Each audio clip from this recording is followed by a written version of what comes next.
Puji Tuhan, shalom Bapak Ibu.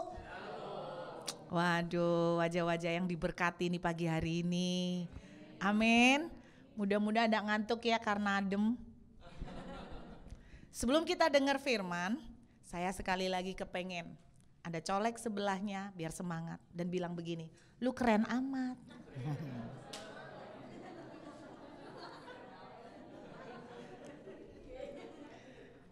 Seperti yang Anda baca ya di depan, tema tahun ini dari RIM, dari Semua Rock adalah reproduction. Bagaimana bereproduksi atau menghasilkan buah atau melahirkan sesuatu. Nah pagi ini saya pengen sharing tentang iman Bapak Ibu. Salah satu perjalanan yang tidak mudah dalam kehidupan anak Tuhan adalah perjalanan iman ya saudara. Makin lama nunggunya makin tidak mudah. Menunggu kesembuhan, menunggu blessing keuangan, menunggu mujizat financial, menunggu dapat jodoh, itu tidak gampang, betul ya? Yang pernah ngerasakan terlambat merit itu baru tahu maksudnya. Nah pagi ini kita akan belajar siapa lagi tokoh iman yang kita kenal di Alkitab, salah satunya adalah Abraham. Nah kita akan melihat ya. Kalau Bapak Ibu bawa Alkitab, kelihatannya kok nggak bawa ya. Kejadian pasal 13. Kejadian pasal 13 ayat yang ke-15 sampai ke-16. Saya berdoa bahwa iman kita akan bereproduksi. Amin. Saya berdoa iman kita akan bereproduksi tahun ini. Apa yang Bapak Ibu sedang tunggu dalam perjalanan iman saudara, saya berdoa kita akan melihat breakthrough. Kita akan melihat kelahiran keajaiban-keajaiban. Kejadian 13 ayat yang ke-15 sampai ke-16. Bapak Ibu kalau tidak keberatan saya mengajak membaca ya pagi ini supaya kita semangat. Kejadian 13 ayat 15 sampai 16. 1, 2, 3. Sebab seluruh negeri yang kau lihat itu akan kuberikan kepadamu dan kepada keturunanmu untuk selama-lamanya.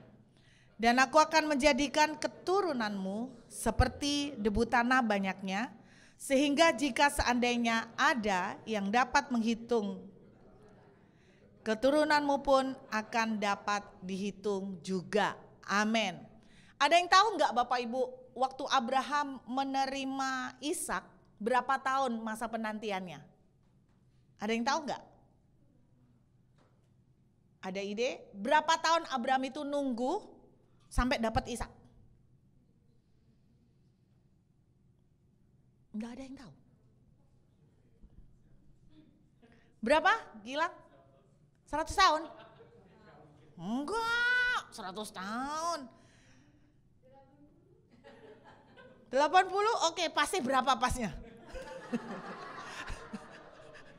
Kayak lelang gini. 125 tahun itu Nuh membangun nunggu bahtera sampai terjadi air bah, itu 125 tahun. Kalau Abraham nunggu Ishak berapa tahun? 25. Pas? Kita akan lihat ya berapa tahun. Siapa yang sedang menunggu janji Tuhan sampai hari ini sudah 10 tahun lebih? 10 tahun lebih? Over than 10? Oh enggak ada ya? Oh, saya baru.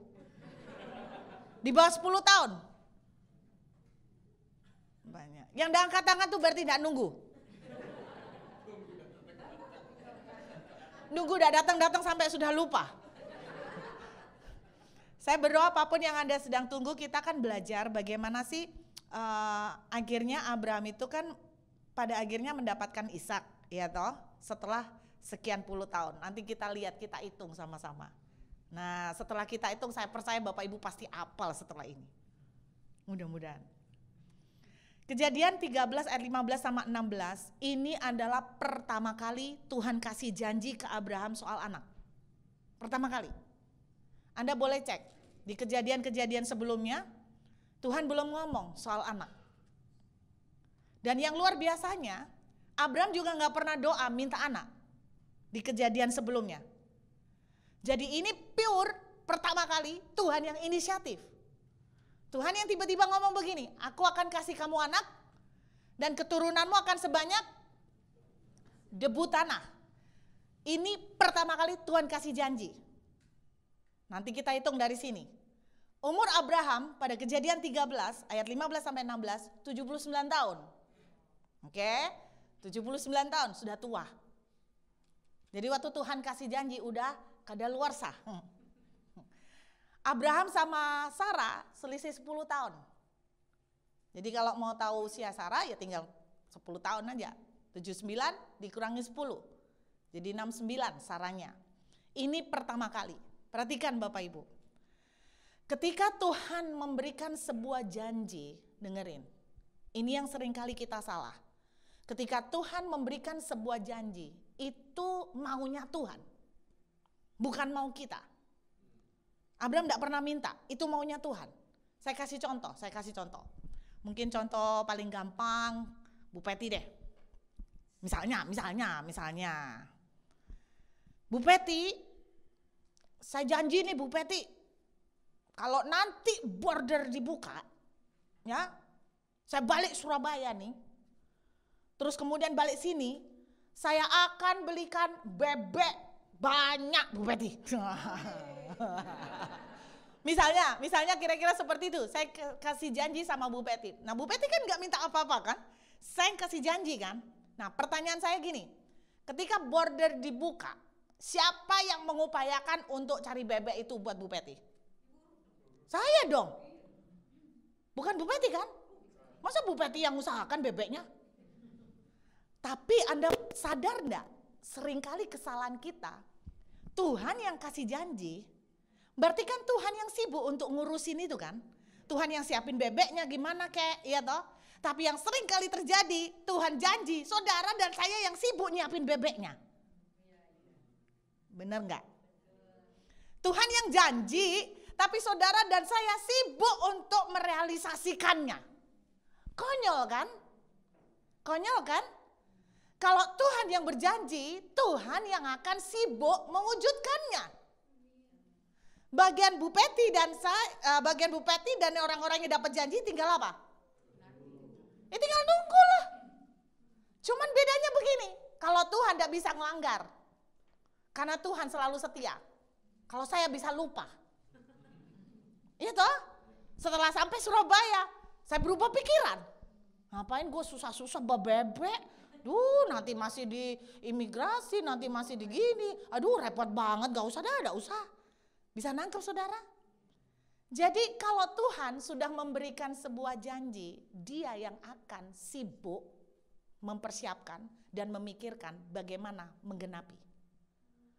Kalau Tuhan udah janji bahwa properti saudara akan diberkati, dijual, terjual, laku, Tuhan yang bingung.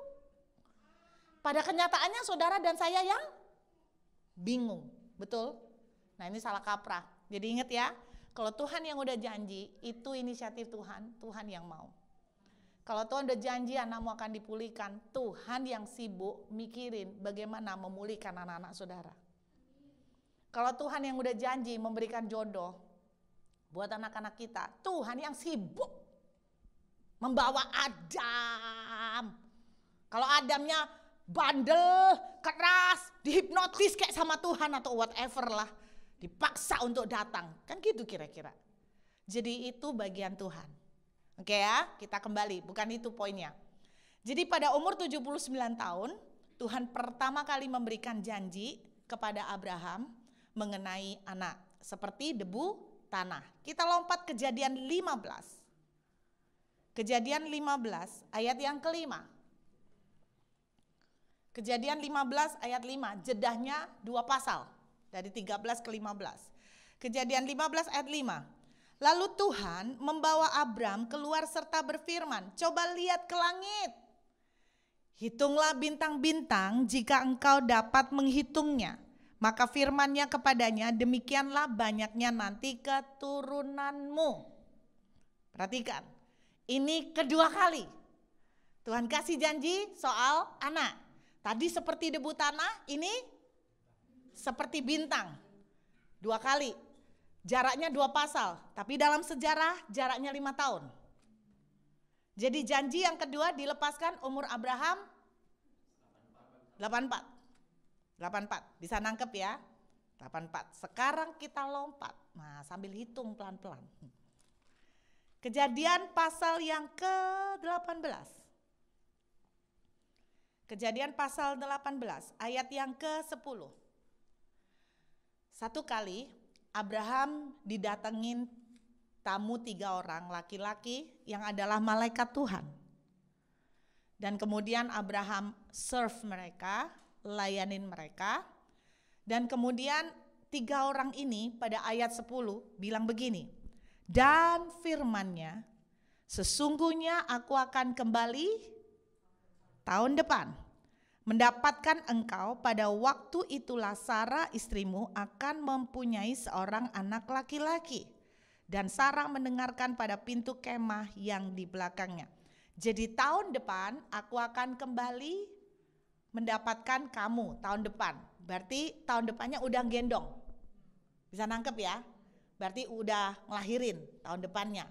Sekarang berapa hitung tahun depannya? Kita balik ke Kejadian 17. Nah, saya ajak matematika biar Bapak Ibu gak ngantuk pagi ini. Kejadian pasal 17 ayat 1.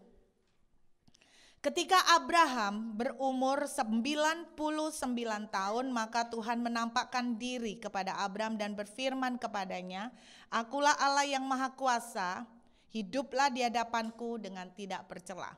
Kejadian 17 menceritakan Abraham umur 99, tidak lama kemudian dia kedatangan 3 orang tamu, malaikat Tuhan.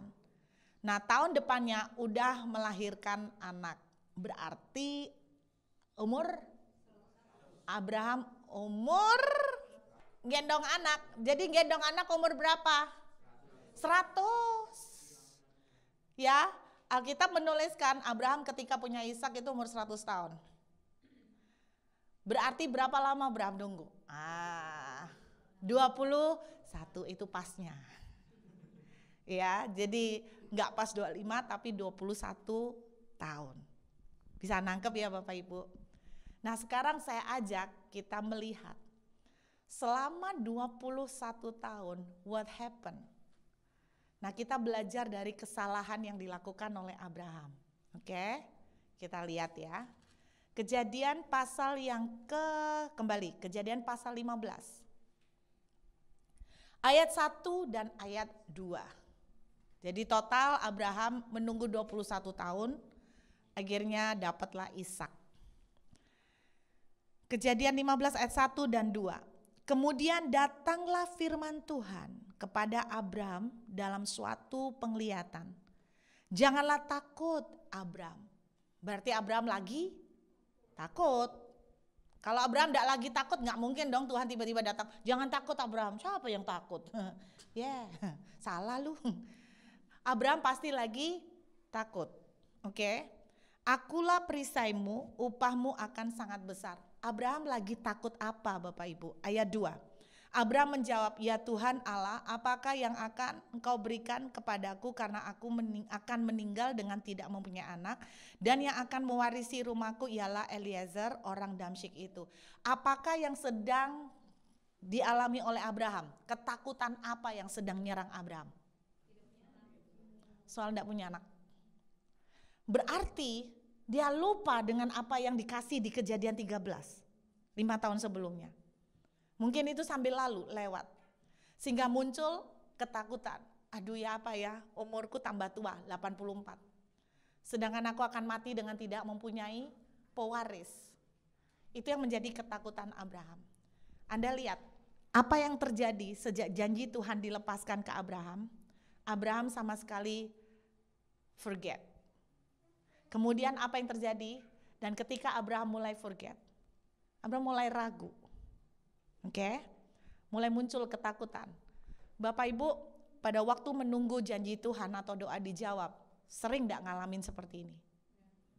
Sampai kadang-kadang kita tuh lupa janji atau nubuatan yang Tuhan pernah berikan. Lupa sama sekali. Karena kita lebih terdistract kepada melihat fakta di depan. Betul? Anda ragu. Sekarang kita lihat lagi ke Kejadian pasal 16. Saya tunjukkan pada Bapak Ibu satu-satu nih. Kejadian pada pasal 16, adapun Sarai istri Abraham ayat 1, tidak beranak, ia mempunyai seorang hamba perempuan orang Mesir, Hagar namanya. Berkatalah Sarai kepada Abraham, engkau tahu Tuhan tidak memberi aku melahirkan anak. Karena itu baiklah hampiri hambaku, mungkin oleh dialah aku akan dapat memperoleh seorang anak. Dan Abraham mendengarkan perkataan Sarai. Perhatikan Bapak Ibu, apa yang terjadi di sini? Mereka mikir, Sarah mulai mikir, jangan-jangan maksud Tuhan, aku tuh dikasih anak lewat rahim perempuan lain. Pernah enggak Bapak Ibu di dalam perjalanan menunggu, Bapak Ibu mulai merasionalkan, mulai melogikakan, mulai mikir gini, oh mungkin maksudnya Tuhan, aku itu diberkati bukan lewat ini mungkin maksudnya. Mungkin lewat gini. Bisa nangkep ya. Jadi Anda mulai menginterpretasikan sesuai dengan rasio. Jadi kalau kita tidak dapat jodoh, oh mungkin maksudnya Tuhan belum sekarang, mungkin nanti. Oh mungkin maksudnya Tuhan jodohku itu seperti begini-begini, tidak seperti yang aku bayangin. Jadi kita mulai merasionalkan. Satu kali saya pernah cerita pada saudara, ada orang menerjemahkan nubuatan. Dia bilang, dia dinubuati, kamu akan diberkati, pekerjaanmu akan mengembang ke kanan kiri, akan expand. Berjalan dengan waktu dia menunggu, dia mulai mikir, rasanya Tuhan mau mengekspand kerjaanku dengan cara aku pinjam duit bank. Soalnya kalau enggak pinjam duit bank, dari mana aku bisa expand? Nah mulai kita pakai cara dan kekuatan kita. Bisa nangkep Bapak Ibu? Mulai pakai cara dan kekuatan kita. Jadi apa yang terjadi selama 20 tahun lebih itu, Abraham satu penuh dengan up and down, keraguan. Jangan bilang Abraham tidak ragu, waktu Sarah kasih ide, Abraham responnya gimana? Jangan-jangan iya ya, siapa takut? Kucing kok ditawarkan, pindang, tawarin pindang, ya maulah, ya kan? Akhirnya apa? Abraham ngikutin saran Sarah. Kita melihat hasilnya sampai hari ini. Dampaknya juga kita yang kena. Ini yang terjadi pada masa penantian. Satu, keraguan. Up, down, up, down, up, down. Terus kemudian Abraham dan Sarah mulai merasionalkan. Itu kenapa rasionalkan? Karena ragu. Kitab Yakobus. Kita lihat yuk, Bapak Ibu dengerin. Saya mau tunjukkan pada Bapak Ibu sumbangsih dari keraguan. Bapak Ibu mungkin sering bilang begini, tapi manusia kan wajar Bu ragu. Nah ini saya mau tunjukkan sumbangsih dari keraguan. Kitab Yakobus saudara, pasal 1. Ayat yang ke-6 sampai dengan yang ke-8. Yakobus 1, 6 sampai 8. Hendaklah ia memintanya dalam iman dan sama, saya ulangin, yuk kita baca sama-sama, 1, 2, 3. Hendaklah ia memintanya dan sebab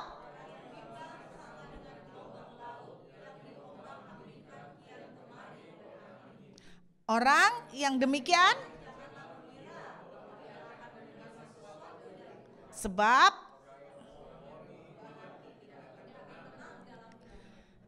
ayat ini termasuk menurut saya keras tajam loh, karena Tuhan bilang begini, sama sekali. Berarti di kita aja enggak boleh Bu? Enggak boleh. Lo ayatnya kan bilang sama sekali. Enggak boleh bimbang. Berarti kalau bimbang enggak menerima.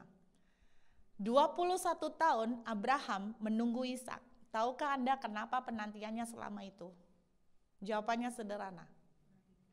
Sumbangsih terbesar datang dari kebimbangan. Bapak Ibu, kalau mau lama menerima mujizat, bimbanglah. Kalau mau lama melihat breakthrough dan doa terjawab, ragulah. Makin sering Anda ragu, makin lama Anda akan melihat penggenapan. Kenapa saya bilang terlama adalah kebimbangan? Karena saya tunjukkan pada Bapak Ibu. Yuk kita balik. Kitab Kejadian, pasal yang ke-17. Kejadian pasal 17. Tadi saya bilang Abram umur berapa? Kejadian 17 tadi. Ketika Abram berumur 99. Apa yang terjadi waktu Abraham umur 99? Kita lihat ayat yang ke-5. Kita lihat dari ayat 4 ya, sampai ayat yang ke-6. Dari pihakku, kata Tuhan, inilah perjanjianku dengan engkau akan menjadi bapa sejumlah besar bangsa.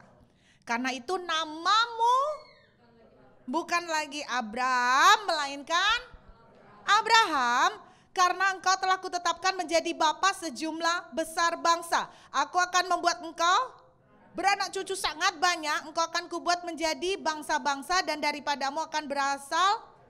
Ini ketiga kali Tuhan memberikan janji, meneguhkan lagi janji soal anak. Tetapi ada sebuah perubahan terjadi pada umur 99 tahun, yaitu Tuhan merubah nama. Dulu saya salah Bapak Ibu, saya pikir waktu pertama kali Abraham dipanggil Tuhan, Tuhan langsung rubah nama. Ternyata enggak. Tuhan rubah nama Abram menjadi Abraham umur 99. Sudah 20 tahun sejak janji Tuhan diberikan. Oke? Abram artinya father of altitude. The father of altitude. Bapak di tempat yang tinggi. Bapak kehormatan. The father of altitude. Abraham cuman beda he. Itu dalam huruf Ibrani namanya he. Penambahan huruf he, Abraham artinya father of multitude. Sama titude-nya. Satu altitude, satu multitude. Perubahan bapak banyak anak, banyak bangsa. Multitude itu kan artinya jumlah banyak. Oke? Bapak Ibu perhatikan efek dari perubahan nama. Abraham umur 99 diganti nama. Oke? Umur 100 gendong bayi. Hamil berapa bulan? 9. Berarti 12 bulan. Dipotong 9 jadi 3 bulan. Berarti sejak Abraham merubah nama, 3 bulan kemudian Sarah hamil. Apa yang terjadi? Bapak Ibu dengarkan efeknya. Lihat. Abraham diganti nama kan? Tetangga-tetangganya panggil, Pak Abram, Pak Abram. Jangan panggil aku Abram. Namaku udah diganti. Kalau bahasa Indonesia nggak kelihatan. Jangan panggil aku Bapak kehormatan, namaku diganti. Diganti apa Pak? Sekarang aku sudah ganti nama. Namaku Bapak banyak anak. Bapak kan belum punya anak. Loh pokoknya Bapak banyak anak. Kata Tuhan, aku akan menjadi Bapak banyak anak. Tangga-tangga temennya bilang gini, mulai idan. Ada yang bilang, Pak, Bapak udah bau tanah Pak, nyebut Pak. Tambah tahun tambah gak karuan toh Pak ya. Jangan sampai khilaf ya Pak ya. Jangan sampai lupa diri. Kemana-mana Abraham, jangan panggil aku Bapak kehormatan. Namaku sekarang Bapak banyak anak. Bapak banyak anak. Kemana-mana, Bapak banyak anak. Sarah juga, Ibu banyak anak. Anak Ibu berapa? Pokoknya banyak nanti. Ibu banyak anak. Ditanya anaknya berapa sekarang? Belum. Tapi Tuhan udah ngomong, aku ini ibu banyak anak. Mungkin pertama kali ketika mengucapkan itu, malu. Loh iya kan? Bapak Ibu tahu apa yang terjadi? For 3 months, they begin to speak. Bisa nangkep? 20 tahun, mereka up, down. Mau lebih lama, up down lah terus. Dan ketika mereka mulai melepaskan perkataan, aku Bapak banyak anak. Aku Bapak banyak anak. Aku Bapak banyak anak.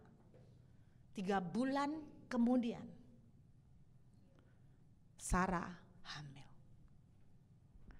Anda tahu salah satu kunci untuk iman Anda reproduksi adalah speak it out. Iman timbul dari pendengaran. Selama 20 tahun, ragu kan? Ragu terus kan?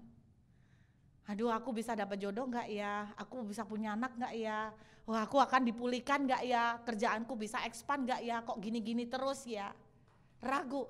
Tapi ketika Anda bilang, aku diberkati, aku orang yang diberkati, Tuhan berjanji memberkati aku. Pertama malu, lama-lama malu-maluin, lama-lama tebal muka. Tapi Anda tidak sadar ketika Anda ngomong, aku orang diberkati, ini telinga dengar. Dan ketika telinga dengar, apa yang terjadi Bapak Ibu? Ketika telinga dengar, yang tadinya ragu, imannya mulai bangkit kan? Imannya mulai bangkit kan? Ini cara Abraham dan Sarah disuruh Tuhan. Selama 20 tahun, isinya ragu. Saya mau bilang sama saudara, adakah Tuhan berlambat-lambat sebelum memberikan pertolongan? Saya yakin seorang papa sama mama, kalau bisa melihat senyum kebahagiaan di bibir anaknya, mereka akan sangat mau segera melakukannya. Betul enggak? Saya tipe orang yang gak bisa molor-molorin kelamaan. Kalau saya tahu saya mau ngasih sesuatu, anak saya tuh bakalan senyum lebar. Saya tuh kepengen cepetan gitu loh. Saya gak bisa suruh mending kelamaan. Itu saya. Karena apa? Ketika saya melihat anak saya senyum, itu happy gitu loh. Bapak kita sama. Kalau dia bisa melihat senyum bahagia di bibir Bapak Ibu dan saya percaya dia rindu untuk kasih. Tapi Yakobus bilang begini, kalau kamu ragu, jangan berharap kamu dapat apa-apa. Makanya di dalam masa penantian, Bu, wajar kan manusia ragu? Tapi dalam masa penantian, satu hal yang penting kita lakukan, bangkitkan iman saudara. Gimana caranya? Bapak Ibu, seseorang hamba Tuhan pernah menuliskan sebuah buku tentang proses iman dan mujizat. Dia mengumpamakan begini, misalnya ada satu barang atau balok di tengah ya. Iman sama keraguan itu kayak gini. Balok ini ditarik oleh dua kuda. Kuda yang satu ke arah, misalnya ke arah timur. Kuda yang satu mau jalan ke arah barat. Kuda yang ke arah barat, ini kuda keraguan. Kuda yang ke arah timur, ini kuda iman. Ketika Anda kepingin mendapatkan balok ini, manakah yang akan nyampe duluan? Tergantung ke arah mana kuda itu narik. Kalau kuda keraguan lebih banyak yang narik, maka barang ini akan gerak ke arah keraguan dan akan pernah nyampe ke saudara. Nah, saudara ada di timur. Kalau saudara mau balok ini nyampe ke saudara, saudara harus kasih makan kuda yang lari ke arah timur, supaya dia kuat nariknya sampai kepada saudara. Bagaimana cara kuat menariknya? Adalah iman muncul dari pendengaran. Apapun yang Bapak Ibu sedang tunggu pada pagi hari ini, satu doa saya, bahwa ketika saudara ragu, mari bangkitkan iman dengan pendengaran. Pendengaran dari perkataan. Amin. Alkitab bilang begini, dengan hati kita percaya, dengan mulut kita mengaku, lalu diselamatkan.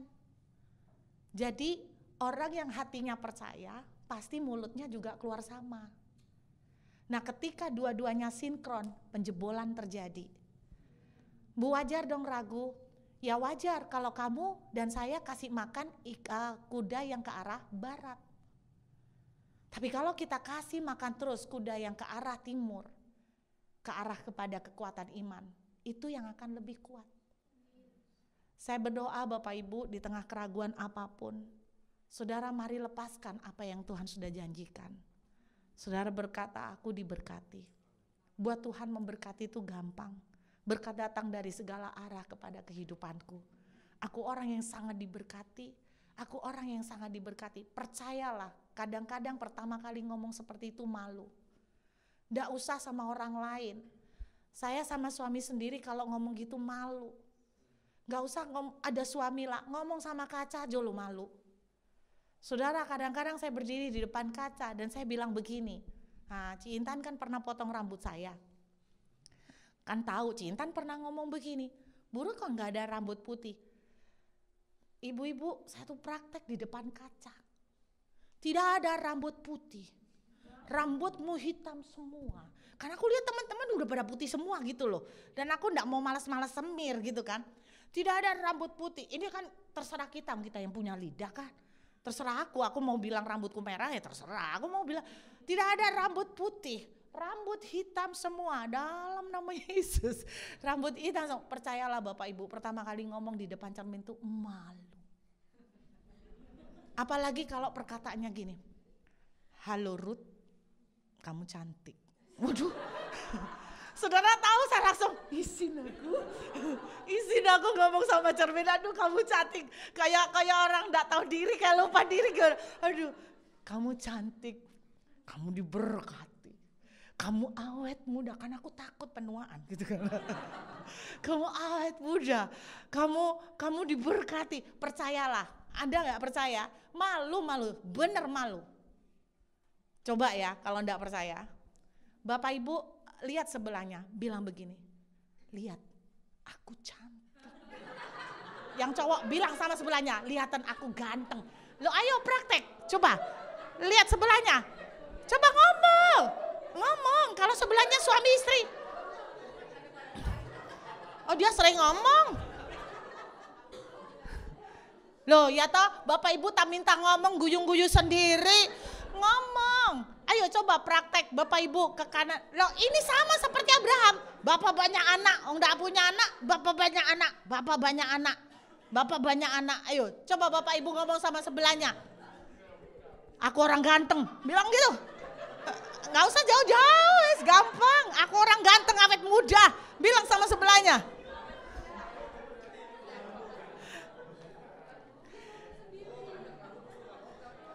Saya mau tanya, malu nggak? Malu ya. Anda pernah bayangin Abraham juga ngalamin sama? Bapak banyak anak. Orang gila. Enggak punya anak, bapak banyak anak, sudah halusinasi. Bapak banyak anak. Orang diberkati, terus orang yang kenal kita, yang tahu kita enggak diberkati banyak masalah, udah mulai edan ini. Enggak gampang, I know.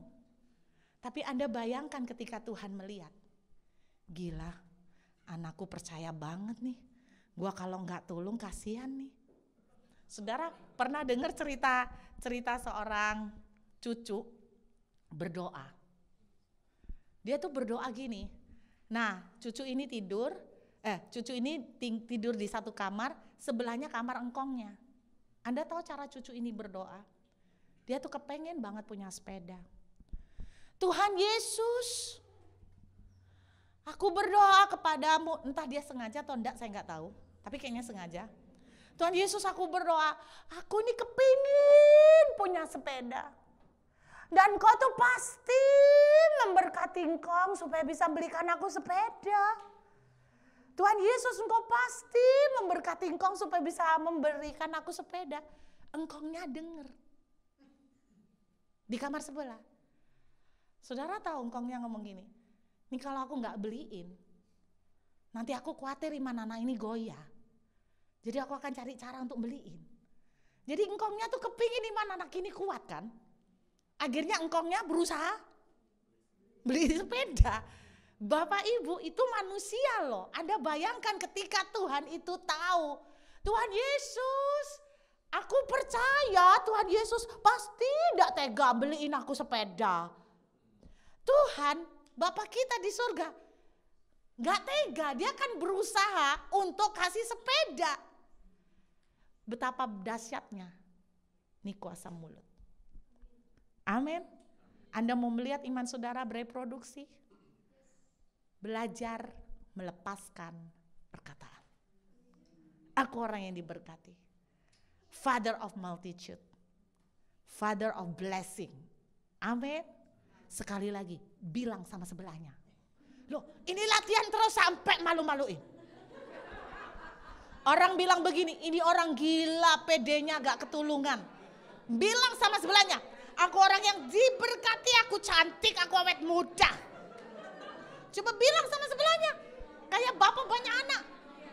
Coba bilang, loh bapak ibu gak mau praktek. Kalau bapak ibu gak mau praktek, ini kecil loh. Ini kecil. Kalau Anda bilang begini, Bu jangan praktek di sini, malu nanti aja di kamar sendiri. It means that it doesn't come from your heart. Berarti Anda sulit untuk melakukan itu. Berarti Anda sendiri waktu di kamar, kenapa Anda mau di kamar tidak di sini? Karena Anda malu. Kenapa Anda malu? Karena Anda sendiri juga tidak yakin dengan apa yang Anda omong. Iya kan? Sekarang sekali lagi sebelum kita selesai, bilang sama sebelahnya. Gini, supaya serius. Lihat sebelah saudara, tatap matanya. Nggak usah ngomong apa-apa, nggak usah salaman. Tatap matanya dulu, ayo gerak, tatap matanya. Setelah itu Anda bilang begini, aku orang yang sangat diberkati, aku akan melihat terobosan dalam hidupku, aku cantik, aku awet muda, aku sehat. Amin. Coba lihat. Coba lihat sebelahnya.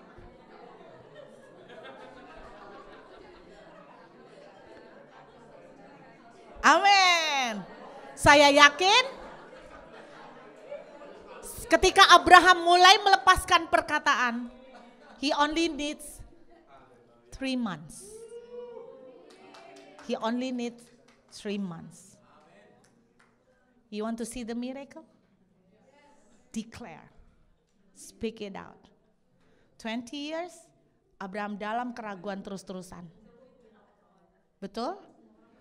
When speaking, 3 months, Sarah hamil.